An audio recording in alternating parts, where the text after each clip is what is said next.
हाँ जी सर, अगर आपके पास एक फंक्शन है लाइक एफ एक्स इंटू जी एक्स है, ठीक है सर,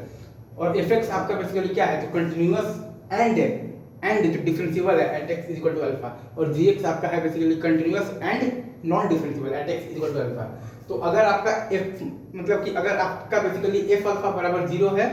तो एफ एक्स इंटू जी एक्स हो जाएगा डिफरेंशिएबल हो जाएगा at x equal to alpha, और अगर आपका एफ अल्फा नॉन जीरो है तो एफ एक्स इंटू जी एक्स आपका नॉन डिफरेंशिएबल हो जाएगा at x equal to alpha. Again f x into ji x में अगर आपके पास एफ एक्स जो है वो आपका बेसिकली क्या है, तो कंटिन्यूअस एंड डिफरेंशिएबल है at x equal to alpha, और जी एक्स आपका क्या है, कंटिन्यूअस एंड नॉन डिफरेंशिएबल है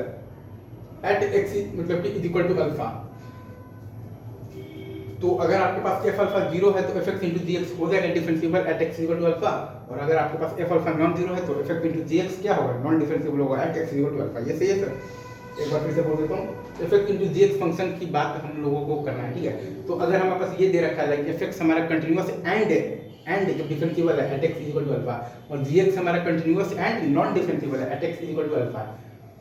तो अगर आपके पास बेसिकली एफ अल्फा बराबर जीरो है तो एफ एक्स इंटू जी एक्स हो जाएगा differentiable at x equal to alpha, और अगर आपके पास F alpha is not equal to zero है तो एफ एक्स इंटू जी एक्स जो है वो नॉन डिफरेंशिएबल होगा at x equal to alpha. Again मैं फिर से बोल देता हूँ, एफ एक्स इंटू जी एक्स फंक्शन की बात हो रही है, एफ एक्स आपके पास कंटिन्यूअस एंड डिफरेंशिएबल दे रखा है at x equal to alpha, और जी एक्स आपके पास कंटिन्यूअस एंड नॉन डिफरेंशिएबल दे रखा है at x equal to alpha. तो अगर आपके पास एफ अल्फा बराबर जीरो है तो एफ एक्स इंटू जी एक्स जो है वो आपका डिफरेंशिएबल हो जाएगा at x equal to alpha, और अगर आपके पास F alpha is not equal to zero है तो एफ एक्स इंटू जी एक्स जो है वो नॉन डिफरेंशिएबल होगा at x equal to alpha. Thank you very much, love you guys.